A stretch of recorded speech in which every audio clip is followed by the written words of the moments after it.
Hoy, tingog! Ina mo! Tingog, tingog, tingog! Ang kapal ng mukha nyo, ha? Hindi, alam mo, naintindihan naman natin. Ha? Bakit? Sa bagay kasi may bago na tayong presidente. Alam nyo ba yon? May bago tayong presidente? O hindi nyo alam? Hindi nyo alam? Sino may alam dito na may bago tayong presidente? Taas nga kamay. Ito, may bago tayong presidente. Oh. Ayan, oh. May talk to the troops. Ang ating bagong presidente. Si Martin Romualdez. Sino yung sumisip-sip? Si Congressman Bambi Emano. Delivery speech as he talk to the troops. Oh, ayan. Oh, di ba? Napaka, matindi. Trabaho ng presidente, siya na gumagawa.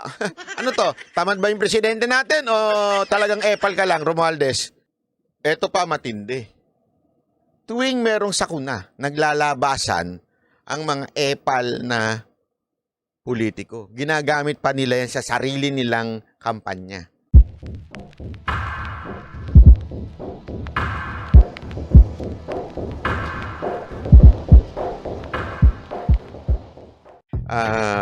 Reaction today sa ating mga bali-balita na napulot ho sa kanto. Napulot kung saan-saan. Pag-usapan na ho natin. Una sa lahat, bago muna tayo pumunta kay Ivana, kayo mga chismoso kayo, kaya kayo nandito, no? Mga chismoso! Hoy! Kala ko ba, politika lang ang gusto ninyo, tas nandito kayo, pagka-title, Ivana. Buti nga, hindi ko nilagay dyan, scandal eh. Pag nilagay ko scandal video, sigurado ako, pagpapasa-pasahan nyo pa eh. O, mga ano rin kayo eh. Anyway, eto na nga. Pag-usapan muna natin ng anong link? Link ng video? Meron akong ni scandal niya, no? Ayoko. Kayo, ano nyo, masyado kayong mga maharot kayo. Oh, anyway, ito pag-usapan natin. Una sa lahat, itong issue kay Pangulong Duterte. At dito sinuplak niya yung mga nagsasabing sedition daw yung kanyang sinabi ng paghihiwalay ng Mindanao. As in dito, warak! As in, warak! Ganon! Tagos hanggang likod. Grabe ho ang sinabi ni Pangulong Duterte dito. Pasok. Nanindigan si dating Pangulong Rodrigo Duterte na legal ang mungkahi niyang ihiwalay ang Mindanao sa Pilipinas. Hindi rin daw ito nangangahulugang magkakagyera na. Nasa frontline ng balitang yan si Marlene Alcaide. Nagtataka raw si dating Pangulong Rodrigo Duterte sa aniyay knee-jerk reaction ng ilang militar at opisyal ng pamahalaan. Sa madaling salita, biglang napraning. Mga praning. Wala, ganun talaga, Mr. President. Pag naka Coca-Cola, napapraning. Wala tayong magawa, ganun eh. Mga ganun bigla. Ano sabi niyo, Ano sabi si Duterte? Biglang ganun eh. Ganun talaga, Mr. President. Ugnay ito sa mungkahi niyang ikalas at maging independent ang Mindanao mula sa Pilipinas o yung secession. Sa isang radio interview, binanata ni Duterte ang mga bumabatikos sa kanyang proposal. Yun ang hindi naintindihan ng mga Nako! sa kanila na lang, tira-tira na sedition. Magugunitang sinabi ni Nakamigin Governor Xavier Ito ba yung gag? Oh! Ito yung gag! Oh! Hindi kasi sabi ni Pangulong Duterte, si Pangulong Duterte nagsabi nun hindi ako. Ito mga Oh! Ito ba yon? Oh! Ayan, yung pagmumukha na yan. Ay, mukha nga. Oh! Hindi, si Pangulong Duterte nagsabi nun, hindi ako. Linawin ko, ayan ang sinabi nyo. Yan ang hindi naintindihan ng mga Saba. Yan ang hindi naintindihan ng mga ayan, ninilinaw lang natin, ha? Hindi ako nagsabi, si Pangulong Duterte, ha? Si Pangulong Duterte, hindi ako, okay? Governor Xavier Jesus Romualdo at ama niyang si Congressman Julio Isa ba yan? Di ba yan? Ayan ba yung sinasabi ng ayan. Ayan. Yan ang hindi naintindihan ng mga ha? Sakto. Sir, mga ba kayo? Ha?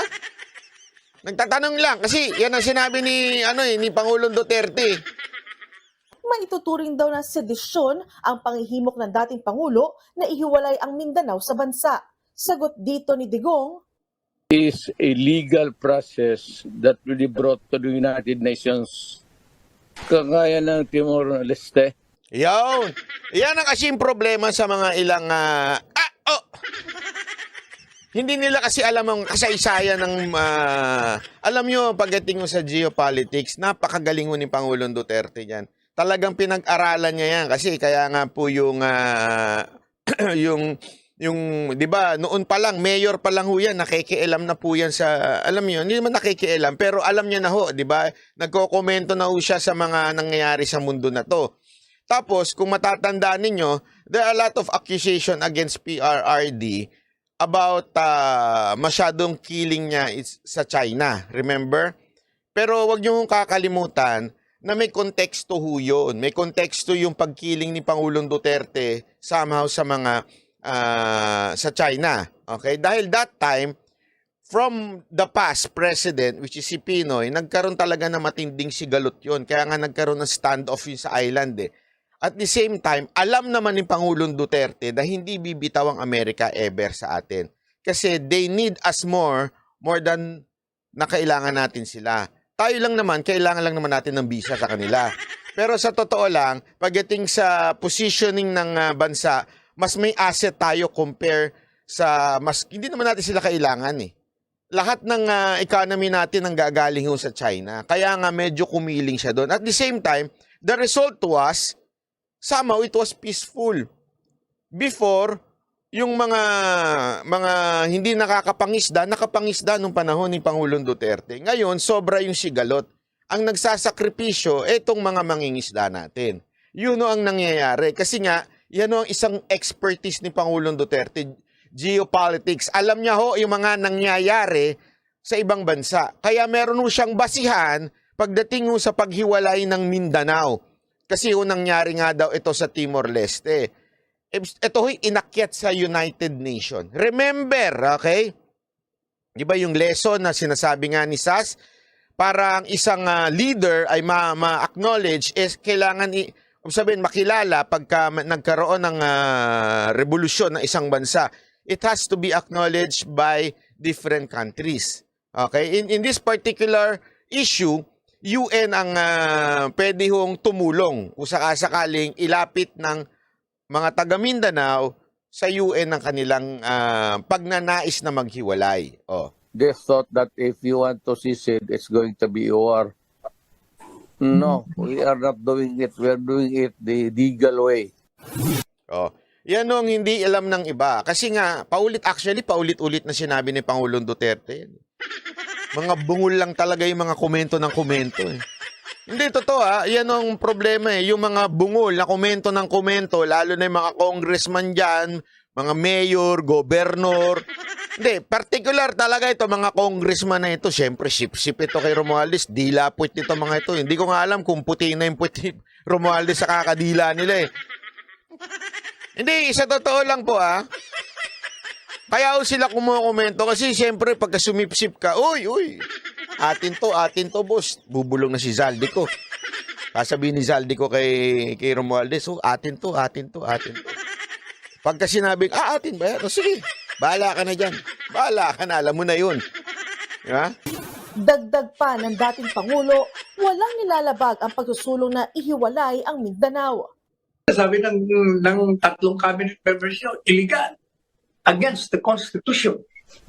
No, it's not under the Constitution. It is outside the Constitution because magsisid ka na eh. Yun.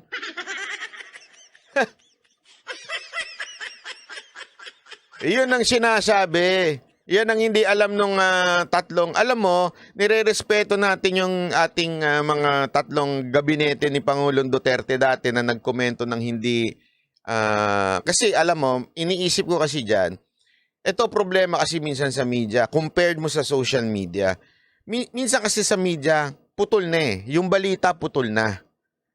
Ang pinapakita na lang yung sagot. Di ba ho? Ang pinagkaiba naman ho sa social media ho, buo ay pinapakita. Yung tanong, kumpleto. Minsan kasi, ang ginagawa ng media, yung mainstream media, ang ginagawa nila, magtatanong sila ng mali. naturalmente ang sagot ng opisyal mali. Tapos iba yung ilalabas sa news. 'Di ba? Kaya nami-misquote iba ang nangyayari sa ilang mga opisyal natin. So anong punto ko dito? Minsan kasi dapat talagang intindihin natin yung buong konteksto. Baka mamaya hindi lang ho na ipaliwanag na sa kanila na tulad nga niyan, this is out of constitution. Ibig sabihin, hindi ho ito. Kaya nga ilalapit nga ho siya ibang bansa sa UN. Kasi tayo naman ay membro nun. So ilalapit natin kung ano ang kanilang magiging advice, kung ano magiging legal na paraan, gano'n naman po yun. Kasi tandaan ninyo, parang ganito yan may pamilya ka, di ba? Sa family. Meron kayong rules dyan sa pamilya mo. Hanggang nagkaaway-away kayo, inayos nyo, ganyan, ganito, bla bla bla. At hindi na talaga maayos minsan. May mga ganong instances hindi na maayos yung problema sa pamilya. Di ba? Humihingi tayo ng intercede from other third-party person na pinagkakatiwalaan natin.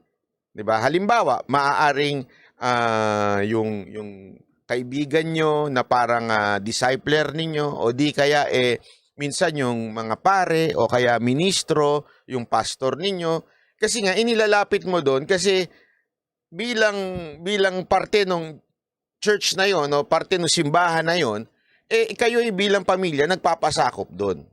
So pag hindi nyo na masolusyonan, kayo hindi na kayo talaga magkasundo, lahat ginawa nyo ng paraan, inilalapit nyo ngayon dito sa pinagkakatiwalaan ninyong relihiyon o pinagkakatiwalaan ninyong simbahan, di ba ho? Ganun Yun ang tinatawag na nag-i-intercede na humingi kayo ng tulong. Ngayon, parang ganun din po tayo.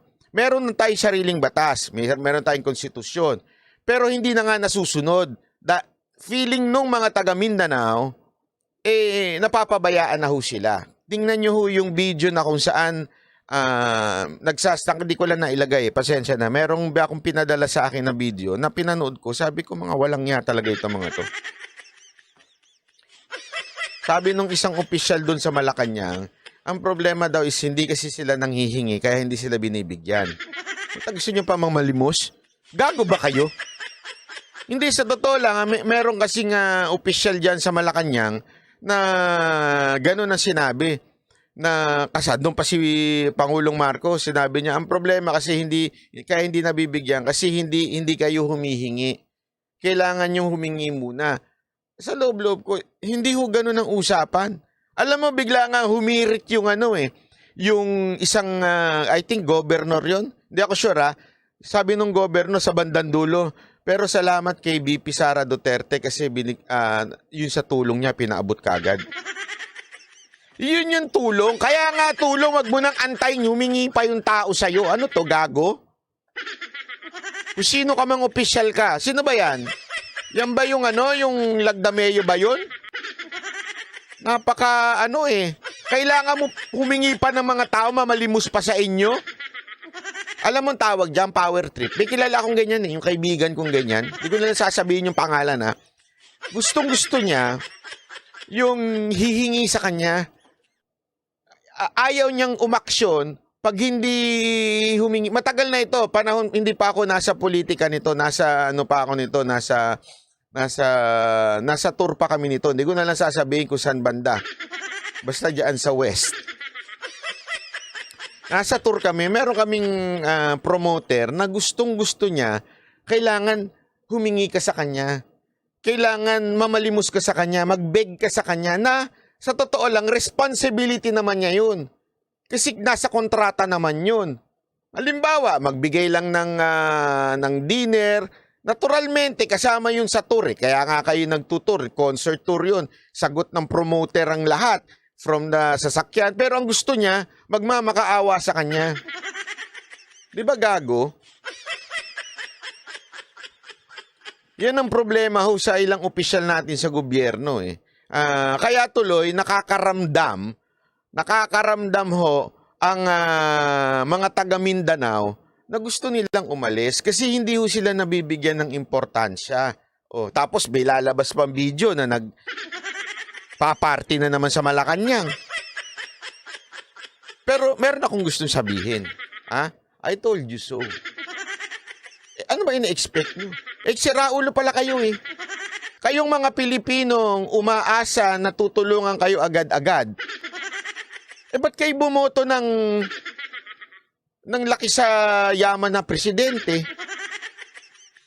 Di ba ho? Ano kayo eh, nagboto kayo ng laki sa layaw na presidente. Anong gusto nyo mangyari pag silbihan kayo agad-agad? Easy sa kanyang comfortable time, tsaka siya tutulong sa inyo.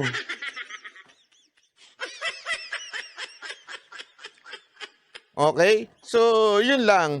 Sa akin, ano lang yan eh, napakamatik na ho yan. Sana, eto alam ko napakahaba ng proseso na itong sinasabi ni Pangulong Duterte. But more than anything else, sana itong gobyerno medyo magising-gising. Ibig sabihin po, merong sentimentong ganon. Bakit? Yun sana ang tanongin ninyo. Para ma-address nyo yun. Hindi yung kukontrahin nyo na si Pangulong Duterte. Sedition yan, ano yan? O pwede yan makulong. Kukulong yan, kukulong. Hindi ganon ang usapan dito. Kayo, puro kayo politika. Ang usapan dito, bakit kaya merong ganong klaseng hinaing ang ating mga kababayan sa Mindanao? Bakit? Anong meron? Bakit di natin sila pakinggan? Nasa harapan nyo na nga, sasabihan nyo pa na kailangan nyo muna humingi. Gawa muna tayo ng request. Binaba na sila, punta ka muna sa opisina, punta ka sa munisipyo, magawa ka muna, mag-drop ka muna ng letter of request sa national government. Alam mo, ito walang biro. Hindi ganyan si Pangulong Duterte nung panahon ng Pagka meron humingin tulong sa kanya, o kaya pag nakita na niya, pupuntahan niya, pagpapadala na kagad sila.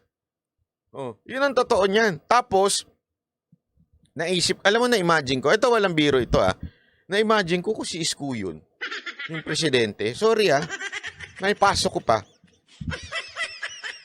Hindi kasi kung si Isko yun, ang bilis siguro nung kilos nung nung pagtulong.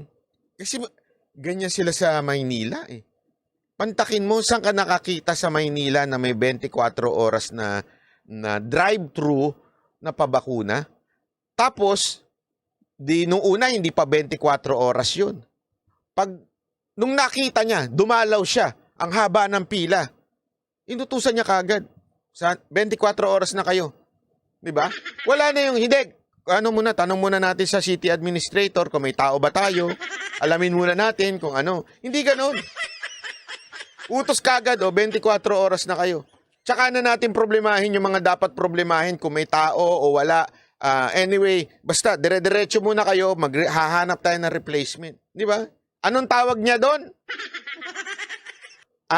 Analyze, paralyze. Kasi analyze na paparalyze lang. Di ba?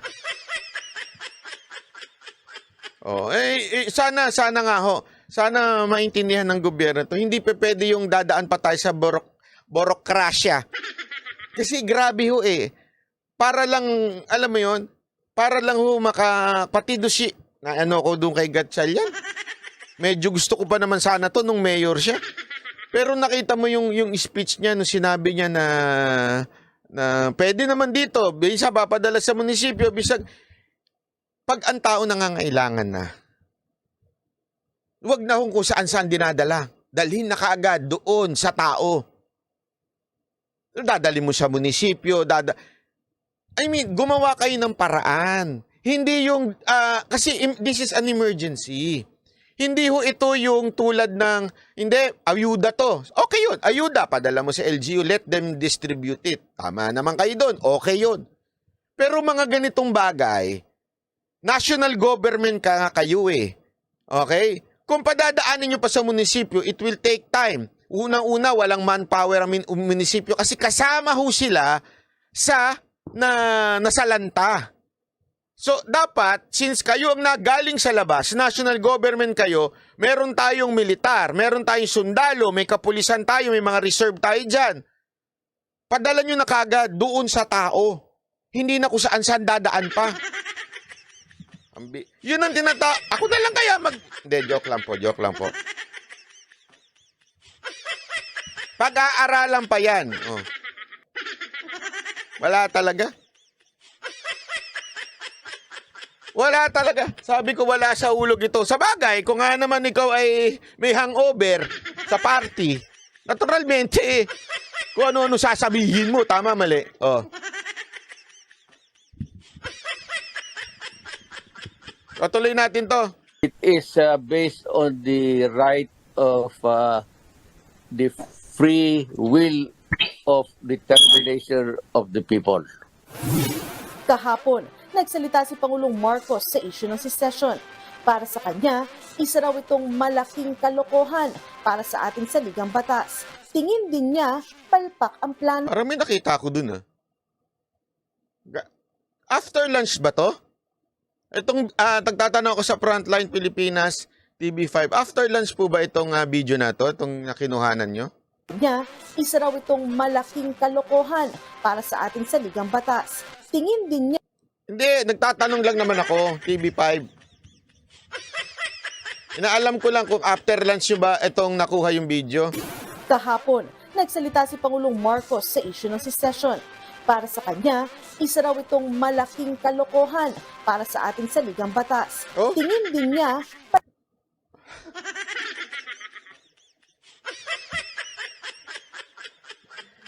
Ay, nako, pambira, oo. palpak ang plano.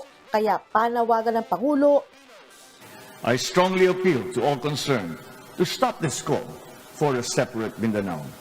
It is a grave violation of the Constitution. Eh, grabe yung palakpak, oh. Sabi nga ni Boss Dada, yung palakpak na yon, yun ang palakpak ng dumudugo na ang kamay. Aray, asakit. Aray, may sugat pa naman ako. Grabing palakpak yun, ha? Sana lumuhod ka pa tapos gumanong-ganong ka, sambayin. Hindi ito ang bagong Pilipinas na ating hinuhubog. Bagkus, ito ay pagwasak mismo sa ating bansang Pilipinas. kahit ang mga leader ng Bangsamoro Autonomous Region in Muslim Mindanao naniniwalang wala sa hubog at hindi napapanahon ang isinusulong ng dating presidente. Newly created province kami at ongoing yung transition ng rehiyon. At first time pang mangyayari on the 2025 na magkakaroon ng mandato ang parliament. So for us, masyadong, it's too early, no? It's too early, no? It's too early at it's not yet the proper time. We need to unite. Mamo Kauzon, hindi to live. Nahulaan ko lang yung message mo. Tingin naman ang Jen Kate, happy Valentine. Oy, Valentine na pala? Kailan ang Valentine? Naghahabol pala to si Ibana, tsaka si ano. Valentine? Ay, Wednesday ang Valentine. May trabaho pa rin ako. Ang bihira, oo. Wala akong makadate niyan. isang political analyst, tila psychological warfare na ang nangyayari sa panawagang secession. Tiyempo kasi ito sa kainitan din ng mga issue laban sa mga Duterte gaya ng ICC probe. Ang gusto mangyari dito is ma-discourage or ma-deter or ma-dissuade yung gobyerno ng Pilipinas. Alam mo, mag-artista ka na lang. Di ka, yung mga comment mo wala sa hulog, comment ka ng comment na hindi mo inaral yung sinabi ni PRRD. Sumbong kita sa nanay mo. Sige, sumbong kita sa nanay mo. Ma, itong anak mo, kung ano-ano naman sinasabi sa telebisyon. Ma, yung anak mo. In this case, the Marcos Jr. administration from cooperating with the ICC. May tinatawag dyan sa politika madman theory. Nung manggugulo ka lang para hindi ka guguloy ng iba. Parang Manggugulo. Matagal na yan it's a kind of Alam mo, matagal na yan tinutulak ng mga taga Mindanao. Anong nga Google? Ma, yung anak mo! Nagkakalat na naman sa telebisyon. Pwedeng pakipalo tong anak mo. Sabihan mo sa anak mo, sa totoo lang, Nay. intimidation. Ha? Pwede siya mag-artista. Mag-artista na pogi naman siya Mag-artista na lang siya, wag na ho siyang mag-political ek-ek dyan. Kasi alam mo, eto ha, Nay, makinig ka, Nay. Yung anak mo magaling, aral. Walang problema ho dyan, aral ho yung anak mo. Wala namang problema. Kaya lang, siguro dahil medyo laking mayaman, laking konyo, yung mga nasa ground hindi niya alam kung ano yung nangyayari. Pangalawa siguro, Nay, hindi ko siya mahilig, kasi nga alam niyang nag-aral siya, alam niyang meron siyang mga titulo, hindi niya na nire-research yung mga sinasabi na kinukomentuhan niya. Katulad na sinabi ni Pangulong Duterte, di daw siya pogi, maganda siya. Ay, grabe naman kayo, wag ganun. Sama ng mga ugali niyo talaga. Intimidation tactic. Nagbabalita mula sa Frontline, Marlene Alcaide, News 5. Ayan po yun Alam mo, bakit po sumasama ang loob ng mga taga Mindanao? Kasi yung nangyari sa Mindanao, actually, nung nakita ko nga yun, lalo na yung landslide na nangyari, sabi ko nga this is what you call, hindi ko alam kung sino yung dapat kong sisihin Alam mo yun, tao to Hindi ito kalikasan lang na nagalit lang dahil wala lang, trip lang namin mag-iba kami. O kaya, hindi ho mining yun Remember, pag sinira mo ang bundok, pumipiyok ako binata. Pag sinira mo ang bundok, naturalmente, babalik sa'yo yan. May karma yan, ika nga, di ba? Jane Kate, salamat po. May karma ho yan, kaya ho tuloy nangyari yon. Bakit ho ba nasisira? Bakit ho ba tuloy-tuloy pa rin ang mining? Honestly, bakit ho tuloy-tuloy pa rin ang mining? Sa totoo lang, it's because of corruption.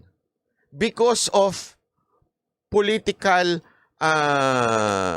necessity. Bakit to? Saan ba kumukuha ng pera mga politiko? Di ba? Sa mga may-ari ng mga minahan.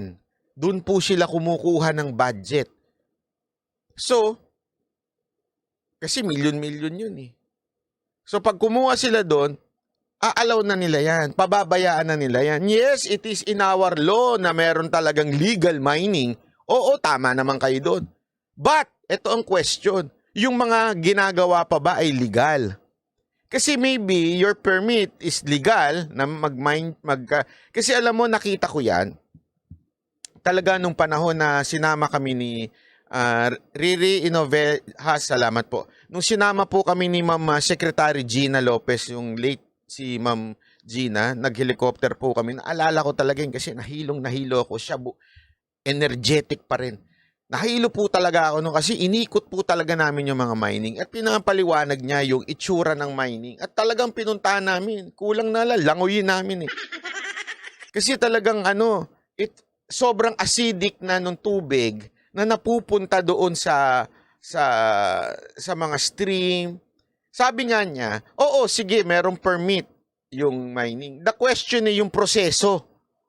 Hindi naman kasi porket may permit ka na, di ba? Halimbawa, ang isang sasakyan, legal naman ang magkaroon ng ng motor na ORCR. Pero kung gagawin mong racetrack, ang marilaki, anong tawag sa'yo? Kamote ka, di ba? Bakit to? Oo, you have the permit to operate your motorcycle, but it doesn't mean wala kang responsibility sa kapwa mo motorista. The same thing with mining. Oh, you have permit sa mining, pero the question is yung proseso na ginagawa mo. Di ba? Tama pa ba? Obviously, kaya po yan, nagkaroon ng landslide dahil hindi na ho tama yung kanilang ginagawa. Hindi na ho nasa tamang proseso. Wala nang safety features, ika nga. Di ba ho? Tapos, tingnan ninyo Tingnan ninyo. May nangyari na namang ganyan. Sa tingin ninyo, makakansela yung permit o yung mismong business nitong mining? I don't think so. Ang laki ng bayad niya sa mga congressman, sa mga mayor. Ang swerte ng mga mayor, pagka merong mining sa lugar nila, limpak-limpak na salapi. Kaya nga sila nagkakaroon ng kabit Oy! Oy! Wag ganun, banat ba? Wag ganun. Nyoki, takihara, salamat po. Porket mayor, may kabit na, may kabit na. Wag ganon, wag ganon. Hindi, naintindihan natin. Kaya tandaan ninyo, may naalala nga ako, meron akong kausap kapo. Hindi ko lang sasabihin kung sino. Meron siyang kinikwento, isang mayamang partner niya sa construction. Tapos, noong una daw, ang laki ng ng kinikita nila. Tapos yung kanyang partner, nategi. Okay? Lalaki ho yung partner niya, nategi.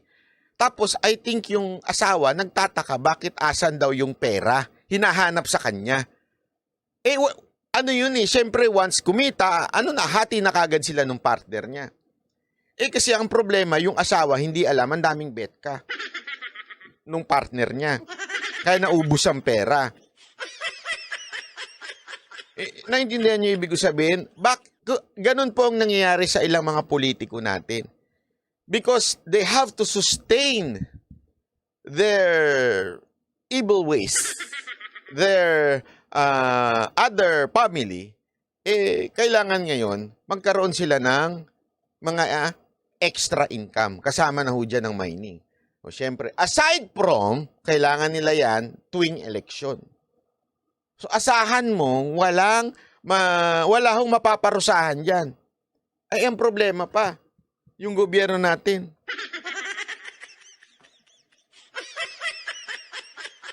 Ang bagal kumilos. Kailangan ka pang magmakaawa.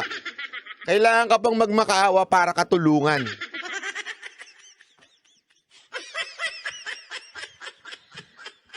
At eto pa matindi. Tuwing merong sakuna, naglalabasan ang mga epal na politiko. Ginagamit pa nila yan sa sarili nilang kampanya. Di ba? O yan o. Oy, tingog! Ina mo! Tingog, tingog, tingog! Ang kapal ng mukha nyo, ha? Parang alam ko kasi nung sanggaling yung tubig na yan. From Speaker Martin Romualdez and Tingog Party List Relief Operation. Kapalan talaga ang mukha. Anto? Unang-una, sigurado kung saan galing yan. Don't tell me sa bulsa nyo. Oh. Sinong kontraktor na nakatanggap niyan? Alam na yung mga galawan ng ganyan. Sino provider nyo? Alam mo kaya maganda? Ito kaya marami sumisip-sip sa mga congressman, na mga kontraktor, yung mga supplier. Kasi sa kanila wala akong nakontrata. Wala. Hanapin nyo kontrata nito, tingnan nyo. Oh, tingnan niyo yung kontrata nito, wala. Oh. Asan na yung kontrata nito? Wala. Ayan no, oh. Kaepalan yan, di ba? Kitang-kita nyo naman. Yan ang wala nang e-epal sa mas epal pa. Ultimong tubig. Talagang nilagyan ng pangalan ng Speaker Romualdez. O, tapos sasabihin, wala akong planong tumakbong presidente. Sino ginago mo? Sino kasi budulipunan?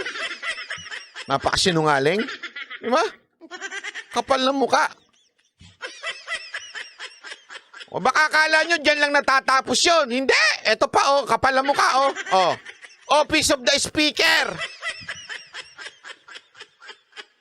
Martin G. Romualdez. Anong kapalan ng mukha yan? Karen May, Plato, salamat po.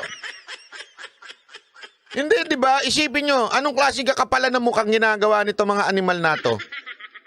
Kailangan talaga nandun yung pangalan niya. Office of the Speaker, sambahin nyo ako. Kulang na lang, gawin mo iglesia ni Speaker. Gawin mo, palitan mo na yung logo nyo, gawin mo iglesia ni Romualdez. Ganon. Yan ang tinatawag na Marrojas 2.0.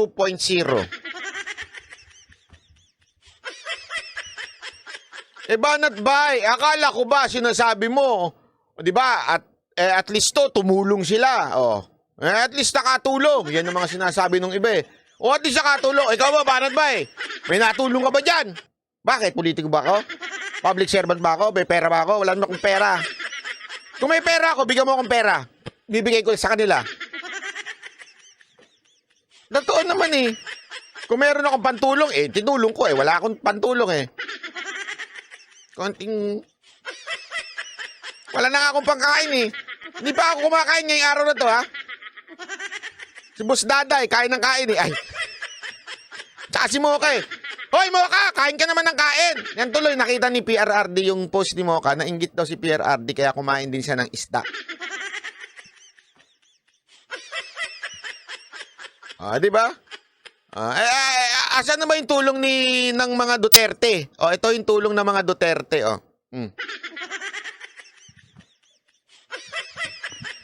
Yan ang tulong ng mga Duterte. From the people of Davao City. Ibig sabihin, galing yung pera sa taong bayan ng Davao City. Tapos, pag titingnan mo, yung tatak nito, yung tatak talaga ng mga bigas. Di ba? GBPTV. Tapos magtataka kayo ngayon kung bakit ang taas ng trust rating ni Pangulong Duterte. Kasi hindi ho siya epal. Bakit mataas ang ratings ni Sara Duterte? Hindi ho siya epal. Tamba, magtaka ka na kung bakit ang baba ng ano mo. Ang epal mo kasi, tutulong ka na lang, meron pang... Sino kasi thinking Pinoy? Na noong pandemya, tutulong na lang, kailangan nandun pa pangalan niya? Ang inang yan. Sorry naman. Kalma muna. Kalma. Baby, kalma. Huwag mo naman akong bigyan ng dahilan para tabihan ka. Kalma. Yun. Kalma muna tayo. Masyadong pinainit di ba? Yan. Pambihira talaga Kayong mga epal dyan, na mga congressman, mga mayor, ganyan ang tularan ninyo. Bigay kagad, hindi kailangan mamalimos. Bigay kagad at tanggalin yung mga lintik yung mga pangalan. Ba't di nyo ilagay dyan? From the people of House. House of Speaker. Ang kakapal ng muka. Pero pagka magpapapirma, ayaw ilagay yung pangalan. Diba? Pag magpapapirma sila ng People's Initiative, wala yung pangalan nila. Pero pag tumutulong sila, nandun ang pangalan. Anong tawag mo ron? Ang kapal ng mga mukha ninyong mga animal kayo. Kalma mo naman at bay. Masyado ka mainit! Kalma. Baby, kalma. Huwag mo naman akong bigyan ng dahilan para tabihan ka. Kalma. Yun! Masyadong mainit to si Banat Bay. Hindi, alam mo, naintindihan naman natin. Bakit? Sa bagay kasi may bago na tayong presidente. Alam nyo ba yon? May bago tayong presidente? O hindi nyo alam? Hindi nyo alam? Sino may alam dito na may bago tayong presidente? Taas nga kamay. Ito, may bago tayong presidente. Ayan. May talk to the troops. Ang ating bagong presidente. Si Martin Romualdez. Sino yung sumisip-sip? Si Congressman Bambi Emano. Delivery speech as he talk to the troops.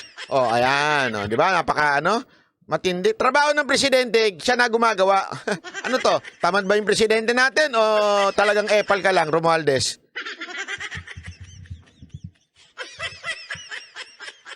Hindi, tanong ko lang naman. Mr. President Marcos, tamad na po ba kayo o talagang epal lang ho itong pinsan nyo? Kasi masyado, pati yung trabaho ninyo, ginagawa niya. Feeling niya, presidente talaga siya, no? Grabe, may talk to the people pa. Ay nako, pambira ka o tamba. Anyway, ito na naman yung, mamaya na yung kay Ibana, masyado kayong atat ha. Atat kayo kay Ibana. Unya. Ito ba?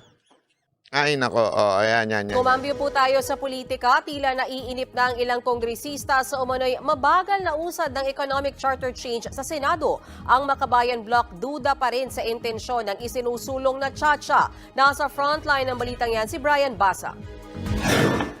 Ngayong nasa Senado na ang bola para maipasa ang resolution of both houses number 6 na mag-aamyenda sa economic provisions ng saligang batas, nauna nang binigyang diin ng mga senador na hindi nila mamadaliin ang pagdinig dito. Kaya ang mga kongresista tila naiinip na. Panawagan nga ng isa sa kanila.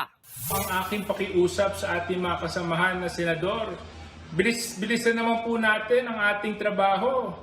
sayang na sayang po ang oras at naiiwan na po ang Pilipinas. Wow!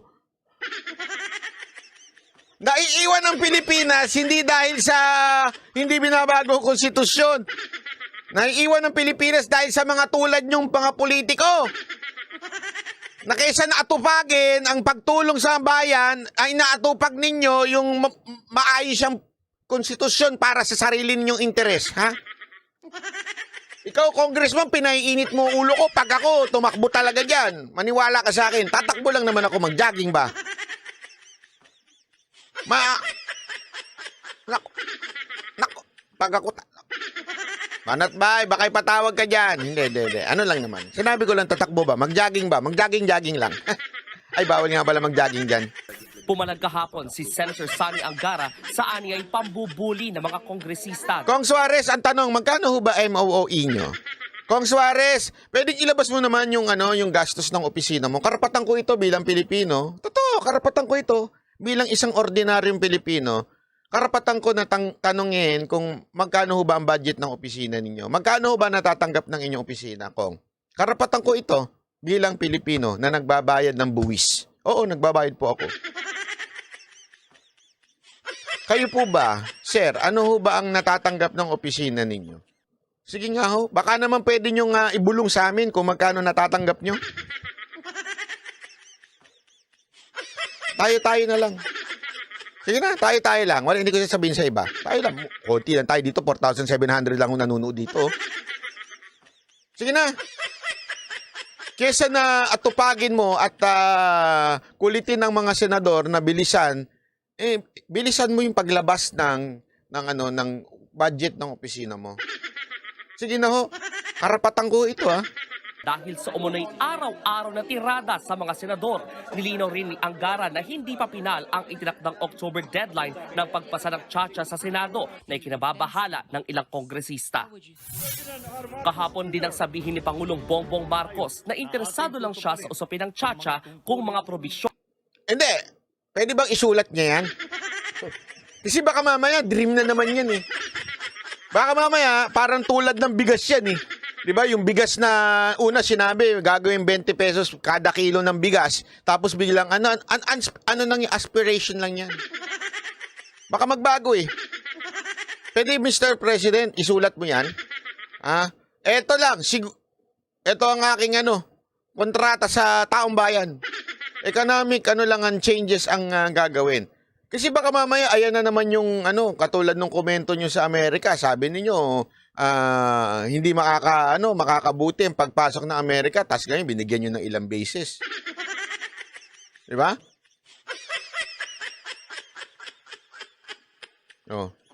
Sana po. Na may kaugnayan. Kasi pagka puro salita lang, ay, wala yan. Narinig na namin yan. Ilang beses namin narinig yan, Mr. President. Kaya dapat medyo samahan nyo ng gawa. Kita mo itong mga banateros na nanonood ngayon. Mantakin mo, 4,800. Ang nag-like lang, 1,200. Hindi man lang i-share. Ano to? Puro salita lang din? Mga kababayan? Pati yung mga nanonood, pinagalitan. Kasi alam mo, mga kababayan, sa totoo lang, ito lang sinasabi ko eh. Pagka tayo, pinupuna natin yung mga politiko, dapat tayo rin magbago. Kung sinasabi natin silang puro talk lang sila, wala silang gawa, tayo rin. Dapat meron din tayong gawa. Ano yung gawa na yun? Dapat mag-like din tayo. Dapat hindi lang puro nood. Dapat mag-like, i-share din natin tong video na to. Pag hindi natin sinare, para lang din tayo mga politiko na wala lang. Enjoy lang kami dito. Hindi, alam mo, totoo, ang tunay na pagbabago nagsisimula yan sa mamamayan. Hindi magbabago ang bayan pag ang mamamayan may ugaling spectator. Ulitin ko malalim to. Baka akala ninyo mababaw to. Malalim mo ito. Yan ang gusto nating tanggalin sa mamamayang Pilipino. You want people power. Yun nga lang mag-like at mag-share, hindi nyo ginagawa. Lalabas pa sa kalsada para mag-people power. Tama, mali. Hindi, Bandit Boy, manawagan ka na ng people power. Lalaban kami para kay Duterte. I-share yung video, i-like yung video, hindi nyo ginagawa. Lalabas pa kayo ng karsada. Tama, mali. Eh kung gusto ninyo palang mag-engganyo ang taong bayan at inuutusan nyo ako na gano'n, share nyo yung video. Tama, mali. Punta kagad, share nyo, tapos copy nyo, dali nyo sa Facebook, share nyo. O, yan na si Banat Bay. Ganon. Tama, mali. Tuloy. Hindi. Mahal ko kayo. Kaya ako sinasabi ito kasi, kailangan natin magsama-sama. Kasi alam mo, ito, kakwento ko lang sa inyo, ha? Ito, para lang sa kaalaman nyo, ha? Ito. Tapanood ko kasi si Mark Models of Manila kagabi. Mark Models of Manila, kung ano naman sinasabi mo, eh. Magkaibigan tayo, magkakape pa nga tayo isang araw dapat, eh. Pero kung ano sinasabi mo talaga, wala ka talaga sa hulog. Alam mo, mag-bulaga ka na lang talaga. Yung politika, medyo ganun ka, eh. I love you, brother. I'm telling you this because this is coming from the bottom of my heart. Kasi mahal kita bilang isang kapatid sa industriya ng vlogging. Although magkaiba tayo, kaya mag-iba ka na lang.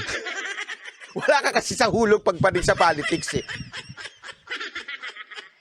Kasi conflicting yung sinasabi mo. Ano bang end game naming mga nagagalit o mga bumabatikos kay Marcos? Ano bang end game? Alam naman natin kung sino nasa kapangyarihan, sila mamumuno. 6 na taon pa kaming di para mo na rin sinabing kahit anong mangyari, umuo na lang kami. There's no end game. For your information, if you think we want to destabilize the country, no. Me particular, yung mga iba siguro, I do not know. Sa akin, ayokong magulo ang Pilipinas, ayoko magkaroon ng rebellion. Pero ang akin, hindi tayo dapat manahimik sa maling ginagawa ng mga public official. That's not the right kind of logic. Anong endgame? Bakit kayo nagsasalita laban sa gobyerno? Anong endgame? Bakit kayo nakikriticize? There is no endgame. The point here, issue-based tayo. Pag may mali, banata natin. Pag tama, palakpakan natin. As simple as that. Why? Para magbago yung mga opisyal. Matakot sila gumawa ng mali kasi alam nilang may nakabantay. Kung pababayaan lang natin, hindi kasi nasa kapangyarihan lang sila. Wala tayong magagawa dyan. 6 na taon, titiisin natin to. Mahimik na lang tayo. Hindi pwede yun, mga kapatid. Kapatid na Mark, hindi ho pwede yun.